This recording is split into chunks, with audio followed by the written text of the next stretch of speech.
So thanks again for the opportunity to share a bit about my work today on community engagement in the context particularly of genomics and research. Right? And this is an expanded version of a talk that I actually gave recently at the National Academies of Science, Engineering, and Medicine workshop on community engagement in genomics this summer, where I was asked to speak mostly because of this dual role that I have in academic research, as well as being part of a community-based organization serving my local Korean American ethnic community. And I have not had any financial relationships with eligible entities within the past 24 months, just to make that clear. And as a reminder, the learning objectives for today are first to describe the relevance of community engagement for research and practice, to identify different approaches across the spectrum of community engagement, and to assess the potential relevance of community engagement for your research and practice. It's just an opportunity to think about it, basically. And so with that in mind, I'll start with some background on community engagement and then briefly share 4 examples of different types of projects that I've been a part of that's involving community engagement. And those are going to include a project that involved engaging Vietnamese American patients in the Chicagoland area on genetic testing and primary care, engaging specialist providers here locally in the SeqFirst study. And then I'll introduce CHIRON, a project on community engagement in biorepository-enabled research, thinking about the big health data sort of universe. And then describe my own experiences in this kind of unique university community role working with the Korean Community Service Center. So the relevance of community engagement is fairly broad in scope. And I think if you've seen or read anything on this topic, you'll see a lot about building trust with communities who've been disenfranchised by medical practice and by research, with the respective goals of reducing access disparities or increasing representation, especially in research. And so ultimately, these are issues of justice and equity. But when you sort of drill in a bit deeper, engagement is often understood to support informed decision-making of individuals, like in the context of their membership to a socially identifiable or ascribed group. And that could range from rare disease communities as well as racial and ethnic groups. Right? We see lots of examples in those arenas. So related, community engagement may be used to clarify misconceptions or misunderstandings about a research project or an implementation initiative, for instance, in a clinical setting, such as a new test or an intervention that's starting to be implemented. And in the context of the research sort of life cycle, as I give you an example on the left, we engage communities to identify research priorities or how to improve representation or to inform and shape study procedures or even just the direction of the research, that trajectory. And I know these are broad, very broad topics, but if anything sort of jumps out at you here, it might be worth considering if some form of engagement might be helpful to you in your work. So from the perspective of ethics and values, as Brian was pointing out, community engagement is often understood as an expression of respect for persons and patient autonomy that extends to groups and to, in this case, communities. So, or sometimes engagement is driven by social justice and equity concerns in order to sort of level the playing field. And again, in a group context, engagement is intended to learn how to maximize benefits of medical practice or research to groups. So for example, the idea of benefit sharing models as a part of partnerships with communities. But historically, a key driver has been the risk of group harms that is most commonly seen in the discourse about race, ancestry, and genetics. And I'm not going to go deeply into that, but just give you a handhold there. So briefly, group harms refers to, quote, damages or injury tangibly experienced or perceived that impact the welfare interests of a group and its people. And so examples of this, probably examples are more familiar than that definition, but stigma and discrimination, social exclusion, disruption of cultural narratives, for instance, communities' origin stories, as we've seen often in indigenous and native communities, economic disadvantage based upon sort of the reputation of a particular group of people or institutions, and as a main concern for us in genetics, widening genomic healthcare disparities, right? Meaning that if we kind of don't have a plan to how to make sure everyone benefits. You might just simply have dividing lines of benefit, right, between groups of people. And at least in part, these harms accrue from a misinterpretation and often misuse of genetic data. So with relevance in mind, and we can now turn to community engagement itself. And so this is a slide, the green arrow and the ideas in there I stole from Amy Lemke and then modified them. And just as a note on semantics, I just want to clarify that for some, community engagement refers to kind of anything involving communities. Some people use the term that way, whereas others sometimes will differentiate sort of engagement from something that's sort of community-based or community-owned or driven, or even community consulted or advised, and just recognizing that there's those differences in the literature. And so back to the green arrow, this displays a spectrum of community engagement such that a community might be informed or consulted, get directly involved, collaborate in actual partnership, or even share leadership with academic researchers or providers. And the spectrum is probably familiar to us in another context, right? Even in our own approaches to team science, where we need to define those relationships clearly so that we can move forward and really not abuse each other's sort of relationships. And then I added the orange triangle here just to remind us that community-engaged research sits adjacent to and overlaps with community-based participatory research. You might have heard of CBPR. And that really centers shared leadership and a focus on community priorities that ultimately is intended to lead to action. And that's an explicit assumption of that approach. And community-led research, where often a community institution or organization is conducting research that might only minimally involve academic researchers, right? So for instance, as consultants to help out. So my examples today will move from left to right on the green arrow, and then from the bottom up on the orange triangle.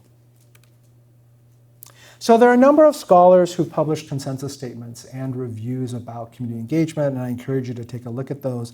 I was a member of this American Society of Human Genetics and Genomics Guidance Committee that produced this one here entitled Addressing Underrepresentation in Genomics Research Through Community Engagement. Whoops. I just skipped a bunch of slides. And it was led by Amy Lemke and Kyle Brothers and Nana McGarrison, who are listed there. They're all colleagues and friends.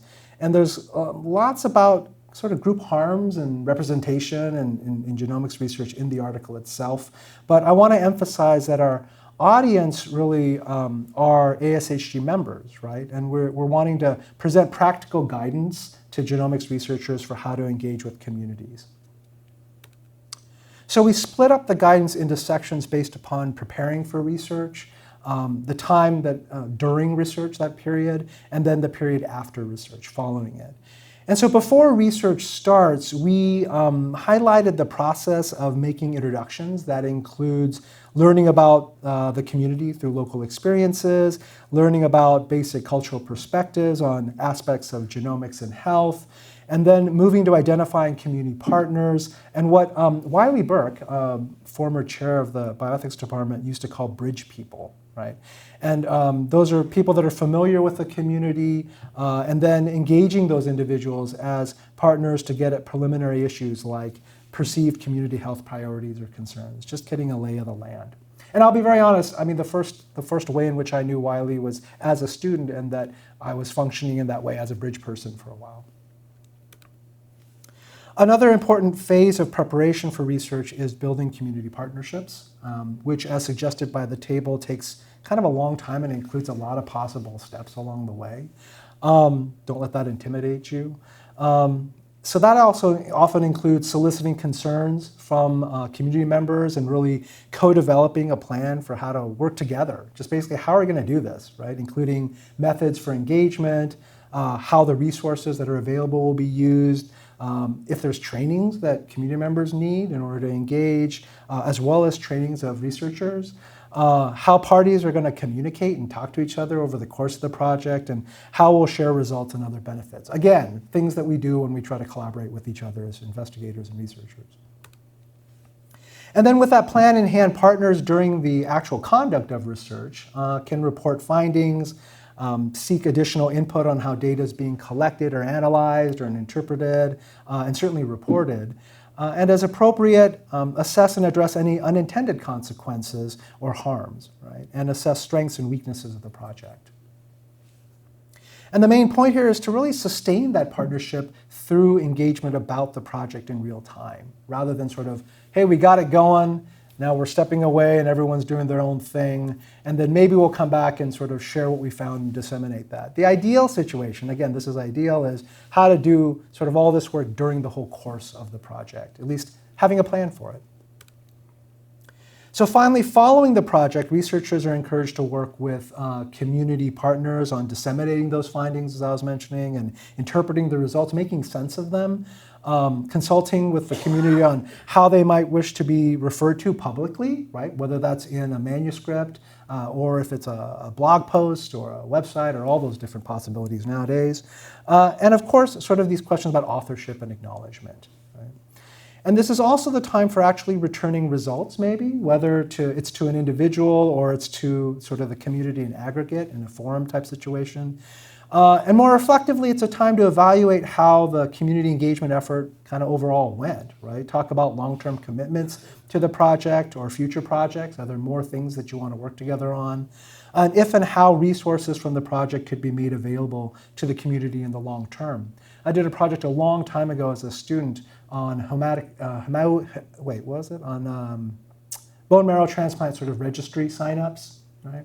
And the big outcome of that was really to have a website available to people to learn about the topic, especially in Asian American Pacific Islander communities.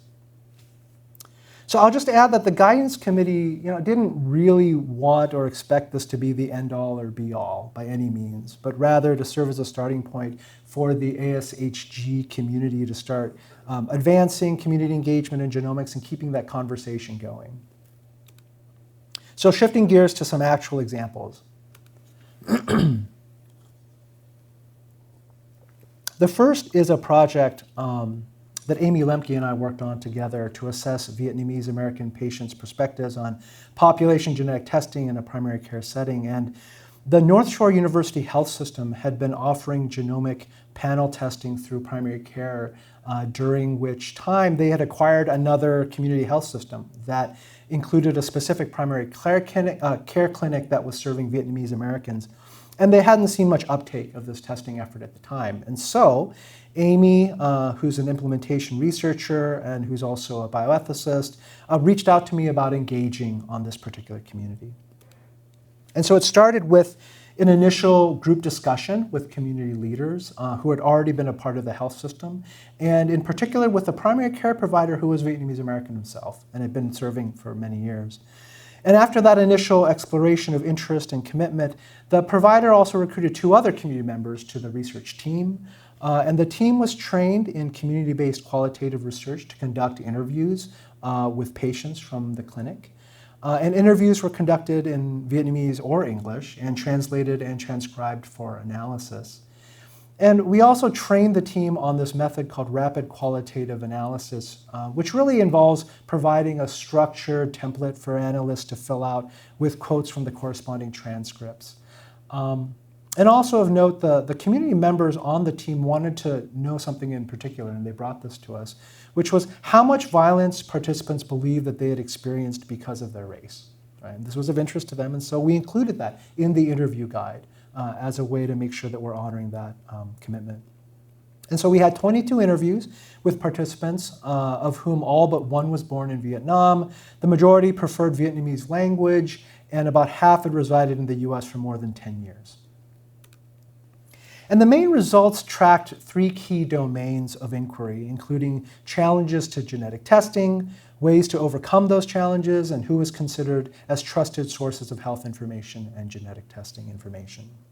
And the analysis confirmed a lot of known challenges to testing, like the lack of information or fear about what you might find, the costs associated or the fear of incurring costs with testing, and of course privacy concerns about the information. And overcoming those barriers included offering free or reduced cost testing, obtaining test information from healthcare providers, including Vietnamese staff or volunteers, conducting public education and awareness raising activities, and making it really just kind of logistically accessible.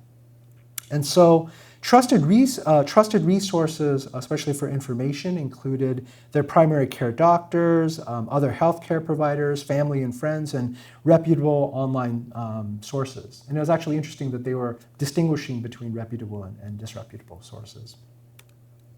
So digging a little bit deeper on testing education, participants wanted information from trusted healthcare providers, advertisements in Vietnamese language, social media, community print and broadcast media, and local educational efforts at the clinic and pharmacies and organizations in their area.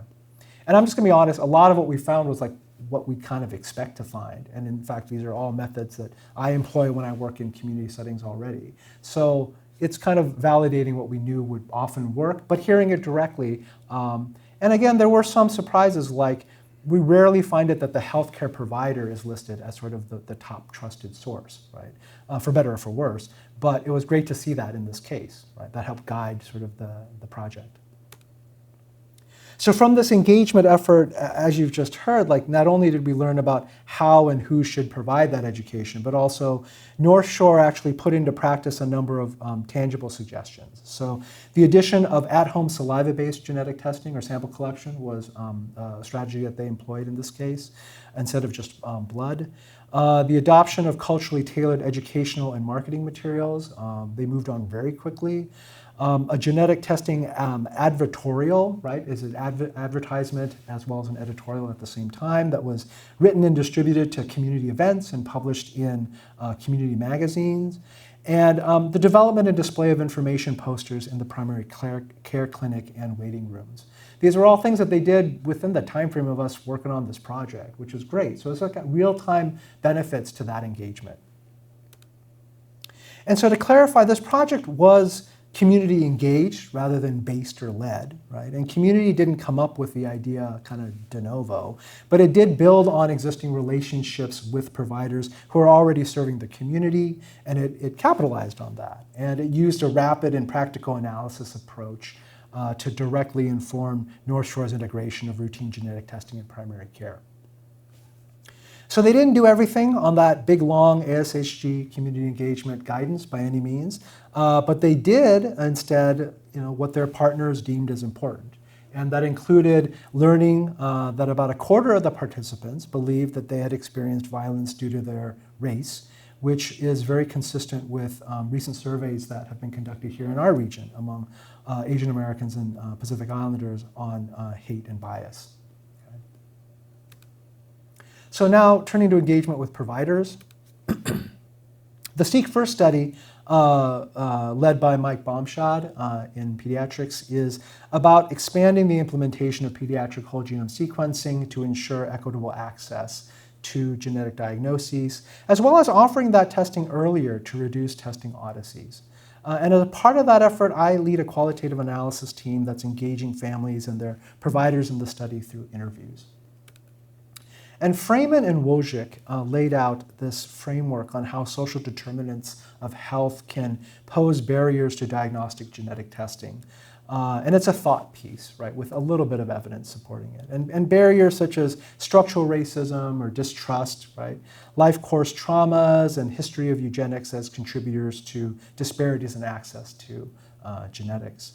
And with that, they suggest some more specific contributions here at the red in the bottom there. One, that providers may be less likely to suspect underlying genetic disorders in particular communities and groups, less likely to refer individuals to clinical genetics, and broader access disparities that can impact completing referrals or getting to a blood draw, for example, or feeling comfortable with that. And then finally, data disparities that may limit interpretation of genetic test results, right, which is the push for greater representation in our genomic data sets. So in SeqFirst, we were actually interested in learning kind of what happens when you put whole genome sequencing as it moves into other medical specialties and even into primary care. And so our study cohorts included patients and their families from the NICU here at Seattle Children's, the neurodevelopmental program here in the department, and then early intervention, which is a part of the 0 to 3 early intervention programs that are funded federally that include physical therapists, speech and occupational therapists, based on improvements in function as the main goal, and then primary care. And so we've engaged both providers and parents and caregivers in our SeqFirst study arms through these interviews, and highlighting our provider interviews today. We spoke to 19 providers, 8 neonatologists, 11 neurodevelopmental providers, including advanced practice providers, APPs, who had been introducing the SeqFirst study to families. And we asked them, more broadly, how are families engaged in genetic services, in your services, really trying to hone in on the impact of medical and non-medical sort of factors. What are specialist providers' experiences of SeqFirst, right, including what's worked and what hasn't for them, as well as what are specialist providers' attitudes towards research and SeqFirst in general, with particular interest in the benefits and risks of timing and testing. So to compare to the last study I talked about, Vietnamese Americans, we took a much more open or inductive approach to our analysis here. So for time's sake, I'm going to gloss over just a ton of what we found and focus on just a few of the more interesting bits that are relevant for changing practice. And nearly all were enthusiastic, though, about SeqFirst and the ability to offer whole genome sequencing when made statements like, quote, "So I love it. I mean, I heard about it early on and was very enthusiastic to get patients involved." And for many, SeqFirst was front and center in their minds when they were talking with their patients because we had just gotten them going on this project. Overall, SeqFirst has made it easier to introduce genetic testing because, as one person said, quote, it feels like a no-pressure situation, a no-pressure thing. And this approach was consistent with being family-centered, which was a value that many of the providers often referenced. In terms of the utility or benefits of SeqFirst, neonatologists observed changes to medical management in about 50% of patients, and they knew that. Providers explained that both positive and negative results provided families with emotional relief by alleviating sometimes a sense of shame or guilt that they were holding on to, that they had done something to cause their condition or delay. We often see that in testing, right? And also personal or family utility was really a common theme, and providers felt that testing had helped families prepare for their parenting futures, kind of outside of a medical context explicitly. We also heard awareness of the potential downsides or risks. And so, for instance, how unmet expectations could really leave families frustrated sometimes. In addition to risks for families, and because SeqFirst is a clinical research study, right, a few providers described their own internal conflict in balancing their clinical responsibilities with their role here in research. So this quote gives you an example. This has come up a couple of times where I've recommended Fragile X and SNP, and then they were eligible for SeqFirst and enrolled in the early results arm, and that puts me in a really uncomfortable position because what I want to say is we're going to have all the information that we need with SeqFirst, and I don't want you to pay out of pocket because you just told me that you can barely make rent. Right? And so we heard that a few times along the way, that they had to make some difficult decisions because part of it being an implementation study was to maintain regular course of treatment or care in general. So we wouldn't want to dissuade them from any particular actions.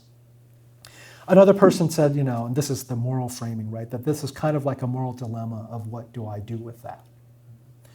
So we also heard concerns and sensitivity for families who identify with communities who have experienced historical trauma in research. And as this person explains, I worry about how it comes across to patient families. So for instance, Black families, where I think about how Black people in the United States have been treated by the medical system. And they go on to say, just a lot of discomfort in approaching them with this particular topic and this particular research opportunity. So there's also a great deal of concern about overwhelming families, especially those who have added complexities, including maybe coming from the foster care system or are non-English speaking or have cultural differences in their perspectives on health and experiencing poverty and things like that, right? Things that are affected by the structures of our society. And more than half of all providers explicitly emphasize the central importance of establishing rapport, right? And prior to introducing genetic testing, including in the context of the SeqFirst study. And providers' timing of introducing SeqFirst also depended on their sense of rapport and how overwhelmed they thought these families were. And so this quote exemplifies that. If it's a brand new patient, you need to establish rapport with the family and get in your groove and caring for them, and then you can start to add more things. And so some NDV providers, the neurodevelopmental providers, expressed a preference for introducing SeqFirst at the second meeting, at the second clinic visit, or at least having that option because there's just too much to do in their first clinic visit. So this quote gives you a sense of that. It would really be nice if it was still an option the second visit, just because there's some of that rapport that's been built. And SeqFirst in the clinical setting would require initially the offer of SeqFirst to be made at the end of the first visit. So some providers also waited to introduce genetic testing because waiting was thought to help build that trust and rapport. As these quotes exemplify, demonstrating to the parents, look, the important thing here is that we support your kid with whatever support that they need. The secondary thing is that we find a label for this, right? And another in the neonatologist saying, so I guess I would say it seems more appropriate to wait a couple of days, like give them 48 hours, 72 hours to settle in, and at least see how the system works, who the people are, and then maybe say, that seems like a gentle way to do it and to gain their trust. So to summarize sort of, again, there's a lot that I didn't talk about, but for some providers, SeqFirst as a research study provides kind of this no-pressure way of introducing genetic testing. But for others, balancing the clinical and research obligations was a source of moral distress. And given SeqFirst is about offering whole genome sequencing earlier, right, in order to avoid diagnostic odysseys and possibly when there's time eludes and there's no way to even get to the testing. We've learned a few things about timing, which I think are interesting. That some providers wanted to delay introducing until rapport was established, yet delaying introducing the study and sequencing was an opportunity to build rapport. So there's a little bit of a circular logic there. And this was especially the case for families with limited English or from communities who have experienced historic research trauma. And so the point is that while, again, very well-intentioned, right, providers could well differentially delay whole genome sequencing for these particular families. And so is another point for us to consider and how we might want to move forward. So consequently, this engaged research is and will likely inform an implementation of clinical genome sequencing. And I don't mean just this study, but the broader SeqFirst study. And so first, whole genome sequencing is now treated as a first-line test in the NICU, right? And that sort of levels that playing field to some extent. And second, we're considering the time frame for introducing whole genome sequencing in the neurodevelopmental program. And so again, an example of how doing this type of work helps you to get to actual adjustments, changes, modifications, and how you want to actually move forward with both research and potentially with care. So now into CHIRON. So several years ago, in anticipation of increasing availability of health data to citizens and especially to community scientists, John Wilbanks, then at Sage Bionetworks, and I started talking about this potential for building community capacity for research with big health data, as we just called it, big health data. And so with Meg Dorr at Sage and Shara Grayson, a public health genetics student who's since graduated, we conducted a small interview study of 16 community leaders involved in citizen science, as well as patient-led efforts and community-based organizations with research experience to get their perspectives on big health data research. And the take-home was that participants had experiences collaborating with researchers, but those had often not worked out. So specifically, the collaborations left them feeling disempowered, lacking agency and control, and not getting what they wanted out of the research. Their expectations were not met. It's not that they didn't want to try, it's just at the end of the day, it just didn't turn out that great necessarily. So then they would attempt research on their own, right? But then they quickly felt disempowered again because they realized they really lacked the skills and tools to really do that type of research. And so after a few years since we had published that work, it led to an effort that's housed at Sage now called Community Health Interests for Researchers and Oversight Networks, or CHIRON, right, for short, that's funded through the Robert Wood Johnson Foundation.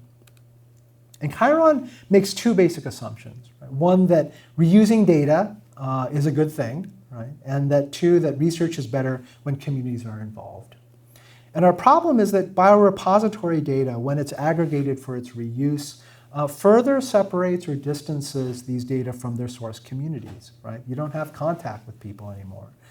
But further, despite de-identification, such aggregate research continues to risk group harms to socially ascribed groups, and even to groups that are identified potentially algorithmically in the process of research. So thinking about pre-Viver communities who may have identified a BRCA1 mutation. Right? And so we think it's important to bring back community context into biorepository-driven research. And so therefore our goal really is to develop and pilot a toolkit that helps researchers, ethics boards, and data access committees reconnect with community context as they conduct and oversee big health data research. And CHIRON is a project that's not only about community engagement, but also dependent on community engagement, as I'll try to show. So I apologize, it's kind of a busy slide here, but it's an overview of the project. And so it has three main parts that are labeled in orange, 3 phases. The first is a conceptualization phase, a second is a period to design and build the tool, and the third is a pilot phase. And so key from the start have been the project's 2 working groups. One is an academic working group, of which I'm a part, on the bottom left, and then one community working group, which is on the right of that first picture. And the academic working group spent 6 to 8 months kind of struggling with the number of framing questions, right? Like, what constitutes a community, right? And when is community consent needed? And what would trigger sort of the need for that, right? And the community work group really focused on direct engagement with specific minoritized communities on biorepository-based research. And that was a pretty heavy lift because it takes a lot to be able to have those conversations. And all of us have been providing input on the tool as it's been designed, and iterations of the tool, and in planning the pilot projects. So most important to this effort were 4 series of community engagement studios. And this is a method that has been popularized by the All of Us study, Community Engagement Core. And they were led by paid community leads to learn how communities should be engaged throughout the research life cycle of big health data, at least from their perspective. And so really engagement about engagement again. And so for about 6 to 8 months, they worked to answer questions like, what would community involvement look like at every step, right? By learning about repositories, potential benefits and risks, working through case examples across each stage of the research life cycle. And so we're now entering the pilot phase with researchers, IRBs, data access committee members, and the like, and we have 5 sites starting up in November, one of which it ranges from sort of smaller data access committees of a smaller repository to sort of larger efforts at the federal level. And I share this example because it again is a community engaged study, but community members are taking a much larger role as co-designers and investigators throughout. So for example, after the academic work group drafted our work products, the community work group reviewed and sort of pushed us even further with additional questions. And the community co-leads have led engagement studios with sort of us as representative academic work group members, just sitting there as a resource, kind of only there to answer questions if there's something that comes up that no one else knows. And the last example is my ongoing work with the Korean Community Service Center, or KCSC for short. And this is probably going to be kind of unique. So KCSC is a 40-year-old mutual aid organization. It was started by a fairly fearless group of Korean American women in the 80s, people who were probably a lot like my late mother, and to help other Korean American newcomers as they came to this region. And KCSC's mission is to be a bridge for Korean immigrants and the wider Asian community to fully integrate into society and overcome economic, health, cultural, linguistic barriers so that we become independent and thriving members of the community, meaning just society more broadly. And we directly serve over 4,000 individual clients a year, many of whom are linguistically isolated and constrained by limited financial resources. And over the past 5 years, our work has included providing access to public benefits, case management to address basic needs like housing, offering family and youth programs. We have a pop-up food bank that serves up culturally relevant food products, and community-based behavioral health services, again, bilingual, and work on community safety, right, which is a major topic for Asian Americans in particular right now. And so my relationship with the Korean American community here locally and KCSE is very personal and circuitous in many ways. I grew up in the Seattle area with extended family connected to the organization that I didn't even realize. After college, I worked in youth development and community health in our region, and then moved out to the Bay Area and worked with a group called the Asian Pacific Islander American Health Forum, a national organization. And during that time, I started working with another group called APPEAL. It's like alphabet soup, I apologize. It's a health equity and social justice focused national organization. And then that led me to support the development of APICAT, the Asian and Pacific Islander Coalition Advocating Together for Health, which is a local health coalition in Seattle, which, by the way, is becoming, as its executive director is retiring, is becoming a project, a program of the Korean Community Service Center as host. And so KCSE had joined this coalition several years back, and that's this weird way in which I got involved with something that was really in my back door, my backyard. So in 2017, I joined the UW faculty after many years of study, postdoc, all that classic stuff here, and asked for a half-time appointment so I could commit some of my time to the nonprofit sector. And I still am a half-time person here at UW. And this allowed me to build this relationship with KCSE, as well as other community-based organizations and government agencies like our local public health department in the work that I do. And to start, KCSE's executive director asked me to serve as a consultant to conduct a Korean American youth survey. And this is when the organization just had 1.5 FTE people working for it. And so over the next few years, we worked really hard to secure several larger grants that built up our range of programs. And at the same time, KCSE served actually as a key member of a project on my own Career Development Award, participating in a health literacy and family communications work group that developed a curriculum for newcomer communities called Making Healthcare Decisions, and subsequently also served as a pilot site for that project. And so eventually I was offered a part-time staff position as deputy director that I hold to this day, along with my UW faculty appointment. And this is the cover and table of contents of the Making Healthcare Decisions curriculum.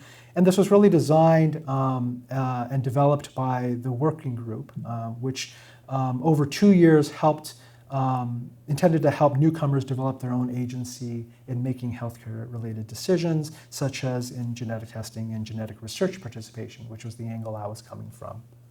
And sessions 1 through 5 introduced things like just the idea of health literacy, navigating the healthcare system here in this country, the notion of sort of shared decision-making that often is a bit foreign in other locations.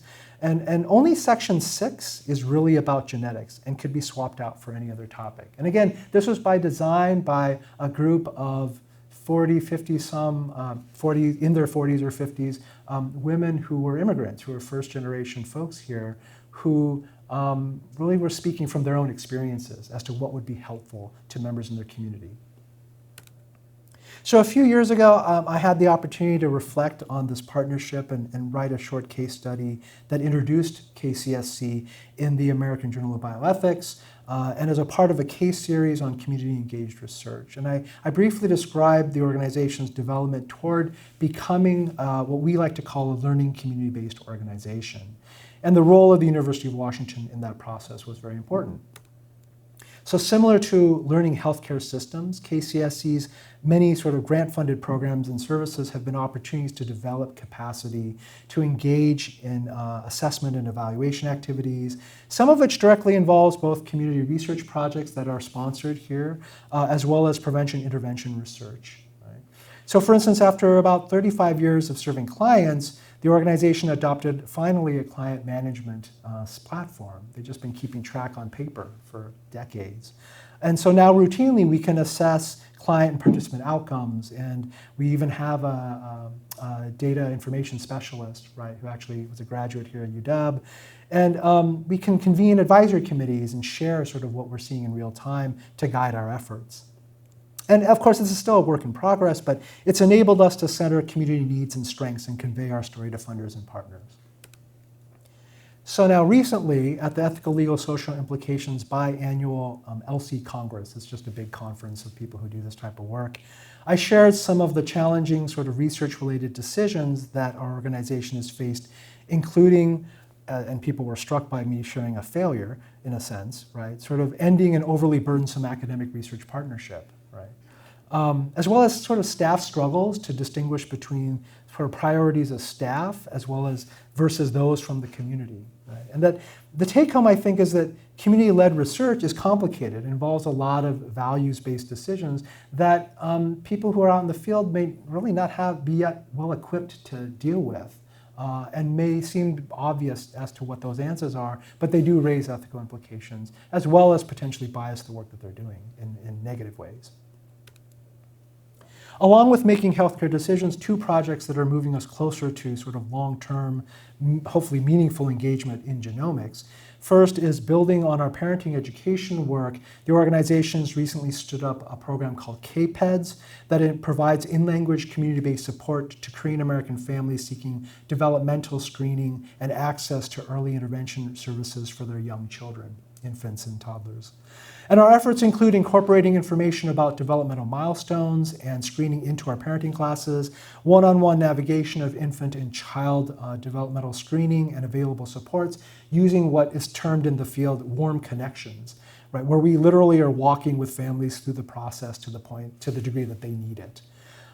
Access to and support using Korean language versions of the ages and stages questionnaire so they can do first screens on their child's development, and then providing direct referrals to early intervention providers, again, the PTs, OTs, those folks that are federally funded for everyone between the ages of 0 and 3. Excuse me.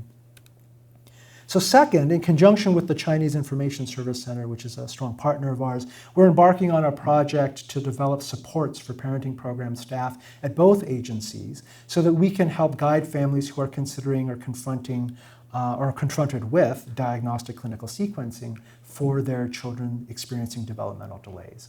I know from the inside, we're working on that. And so really it's also recognizing on the outside that a lot of people are not ready for that or don't have a lot of resources to draw upon to help them through it. And so we're using a co-design process to develop and pilot a training, and we hope to produce a practical resource for community-based organizations because there's a whole bunch of them that are doing this type of work now, at least in our county, as well as in the adjacent counties. So for me, personally, after many years of my time invested, kind of my two worlds are finally coming together in academic research and in community-based work to produce kind of a unique approach to yielding both community-led and community-engaged research. So with some background and some resources on community engagement and these examples in mind, the question, I think, becomes how might you go about assessing the relevance of community engagement to your own work and research? Maybe it isn't at all, totally get that. But maybe there's some opportunities there. So first, much depends on your work stage of development, right? So as we saw with the Vietnamese engagement in North Shore, we were looking for ways to help make genomic testing accessible to a new base of patients. It was already online. We're figuring out how do we make sure that we're being inclusive. Versus my work with the Korean Community Service Center has been really about building that capacity from the ground up, letting interests unfold into hopefully community-led research efforts on a variety of topics. And honestly, I sort of think about all of these arenas in which I work as a laboratory, right? How can we learn how to do things that help to engage and help to enable more equitable work that improves research inclusion, as well as directs sort of the relevance of research to actual people's lives. And so based on that type of reflection and answer, I think you have to consider what type of engagement would be appropriate. Like I said, all engagement projects don't do all the same things. And an implementation project like SeqFirst has really a clearly defined goal, right? And our engagement with providers was designed to inform that implementation work. It wasn't sort of broad in its scope. And I think it's important to really be upfront about what you have to offer communities and to be prepared to be transparent about that. So the CHIRON study makes a clear case for community leadership in its design and the conduct of the study. We're paying community work group members and co-leads to really own the project for the entirety of 3 years. But it's a big commitment. It's a lot of time that they have to put into it. So we just wanted to be very upfront about that at the beginning. And similarly, my work with the Korean Community Service Center is community-led research, where, again, I bring in professional research collaborators as resources for the agency's research-related projects. And finally, start really thinking about, or start working with thought partners, right, to help you assess whether pursuing community engagement makes sense from a community-oriented perspective. In our sort of new project on clinical genome and exome sequencing in community-based universal developmental screening, I had several conversations with the Chinese Information Service Center and my own KCSC program managers, as well as local county staff who oversee some of these initiatives, to learn what actually might be helpful, right, in this space, and whether this topic was at all relevant or something that would not be just flat out rejected, because that would be a problem. And so to summarize, much of community engagement stems from concerns over group harms, right? That's the framing of this issue. Community engagement offers a wide spectrum of practices that can be tailored, so don't think that it has to be all or nothing. But if possible, situating your engagement efforts with an eye toward sort of that whole life cycle of a project, whether that's just at the beginning or at the end. And finally, community engagement can add value with an investment made by yourselves in reflection and intentionality. I think too often we see examples where we're like, we wrote it into some grant and now we got to go find people to talk to about this. And that usually doesn't work out so well. But rather really thinking, well, where would it make sense or would it make sense at all? And then building that in from the front end with partners who I think lots of people are interested in being a part of those types of efforts, not only for professional reasons or for scholarly reasons, but just because they kind of find some value in doing it. So finally, I just want to acknowledge my LC colleagues and mentors who actually have always encouraged me to think about community engagement, even though when I really was focused on return of results or informed consent. Amy Lemke in the North Shore University Health System, Mike Baumschad, the SeqFirst study, and all of our staff and students involved, Meg Dorr and the CHIRON work groups, and of course the agencies that I work with as community partners. And for everyone, I'll leave this up, but please fill out the evaluation forms. That's it. How much time we have left for questions? Yes, sir. So this is very interesting and I think very valuable work that you're doing, really interesting. In one of your earlier slides, you were showing sort of the ASHG guidelines. Yeah. And I was a little struck by the fact that it was like after that you engaged with the community in terms of things like authorship or sharing results or things like that. I thought that was odd, but then later on, actually, you talk about doing it prospectively, which is obviously, or not obviously, but I think probably is a better way to do things. Why did the ASHG do it that way? I think we had a lot of different people on the group, and so we split up a lot of that work. And I didn't work on that section explicitly, but I think the intent was with that sort of reference to things like authorship and planning. It's both to plan about things like that at the front end, but recognizing, depending on the level of engagement and activity that people, did you actually get a particular leader that was actually actively involved in reviewing and making comments on a paper or even giving you feedback on sort of some of the work that was done, then that would maybe confirm like the role of authorship. But I think the point is that we often don't get to actual questions of, on this paper, who's the author till the end of the game. But it is important to talk about those topics early on if possible. So thank you. That's a really good question about authorship. I see amongst the light somebody's hand, sorry. I guess my question is about IRB and about, because you're kind of skating a line between Yes, I am. community involvement, engagement, leadership, all the way through to that part of the community being human subjects potentially. How do you walk that line? When do you decide you're kind of crossing it, or you need to think about whether you've crossed it, et cetera? Yeah, and I've found that to be this issue of whether sort of when you have community leaders involved, are they participants or are they investigators? Are they both? And how does that work, right? And it's important to be very explicit about that in your IRB protocols. And I have to say, like UW IRB has gotten really good at understanding that, right?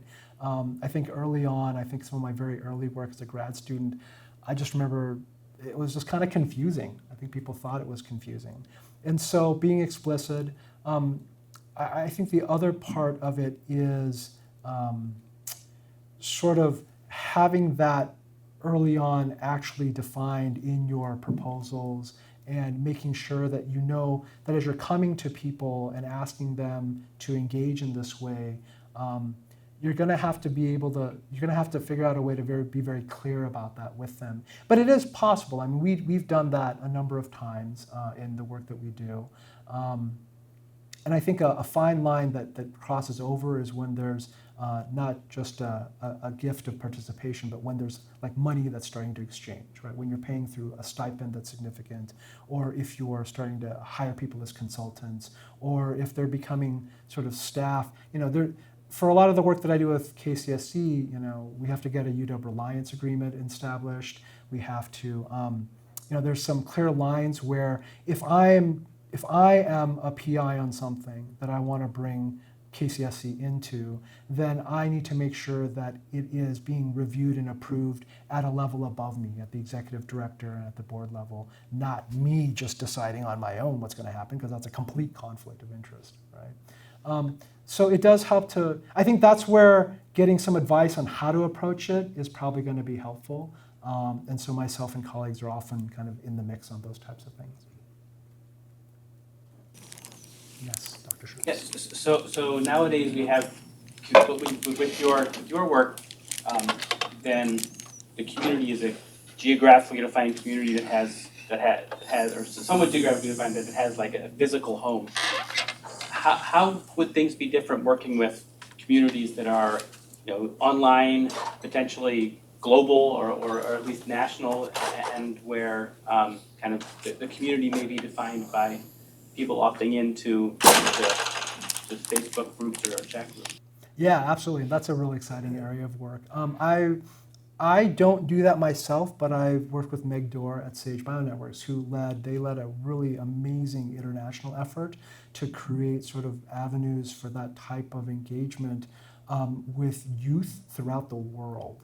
And they did it asynchronously, and they used I think they used one of their platforms that is available online to actually create engagement structures where then youth from like India and from like, I don't know, from like Hawaii are able to actually converse, sometimes in real time, but most often not in real time, and to inform on sort of youth mental health sort of needs. And I think it was one of those, like, I think it was a Wellcome Trust funded project, really big. And so I think it's very much doable. In fact, part of it is generational, right? I'm not going to try to do this with seniors that are distributed throughout the country, for example. And instead, in that case, you know, you're really trying to figure out how to work with partners throughout regions, as we do in consortium for a lot of our research and academia too. So yeah, that's cool. Good question.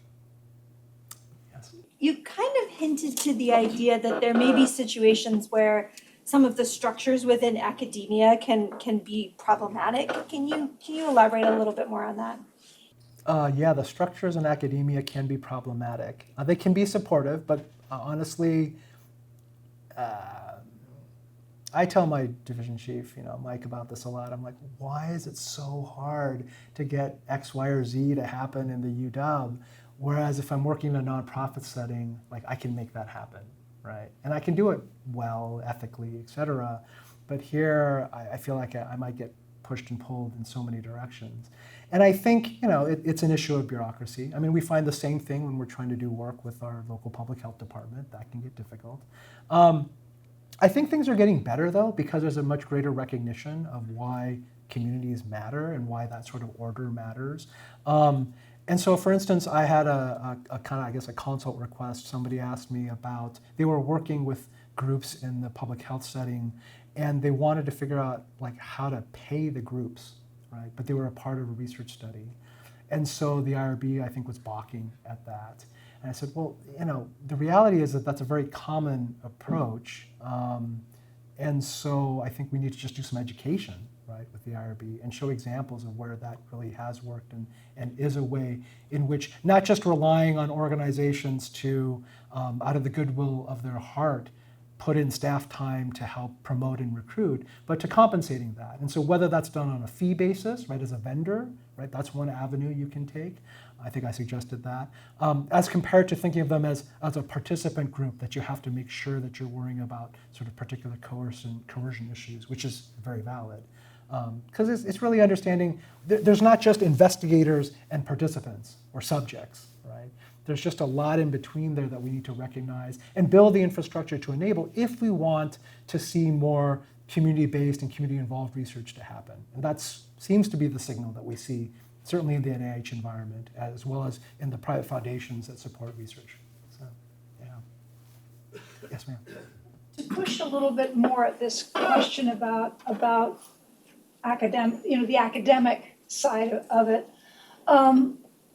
If your very last, one of your last slides, your summary, the first one was perception of group harm. Yes. And I'm wondering, do you ever get a sense dealing with some of the more entrenched power structures within the U that they have a sense of group harm, that community-based research has a potential group harm to them, and so that when you're wearing your Korean Center hat, you have to kind of deal with that. Is that? I guess I don't know if I've dealt with sort of that type of pushback or potentially even a sense of backlash, right, that you could see. I haven't seen that at the institutional level, certainly not publicly, because that wouldn't go over so well, I bet.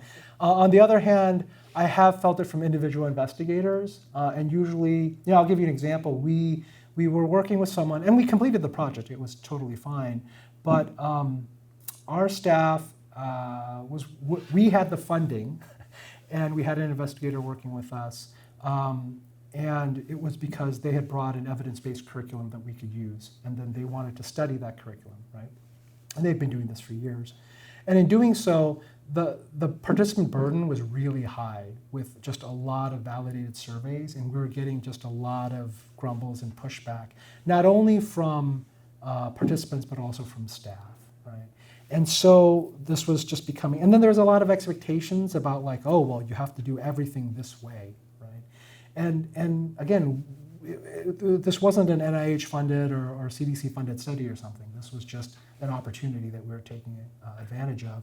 And so I think that there is sort of, despite sort of understanding the values about why working with community is good, I think in practice, it's hard for us to sort of loosen a little bit on our requirements for what we consider to be research, essentially. I think there's plenty of evidence to suggest that there's reasons to question and not to feel that we're bias neutral in a lot of the science that we do here on campus. I mean, that's just the reality. We are humans. That's fine. But I think it's also recognizing that like there's just different epistemic perspectives. Like there are differences in how we understand knowledge that we need to really put front and center. That is probably not well examined in our heads sometimes here at the university. If that's a way, that's a squishy way of answering it, but. Squishy question. Yeah, it's a great question. Until you hit the wall. Yeah, and then you're like, well, now what do I do? Actually, and I would say there are other institutions that, not that you would necessarily move yourself to, but that you can collaborate and partner with. That I'll be honest, I think working with Sage Bionetworks has been really great because they really wanted to invest in community engaged work. And so this was a wonderful opportunity to do that with their large infrastructure as a nonprofit research institute that's, has resources. So. All right, thank you.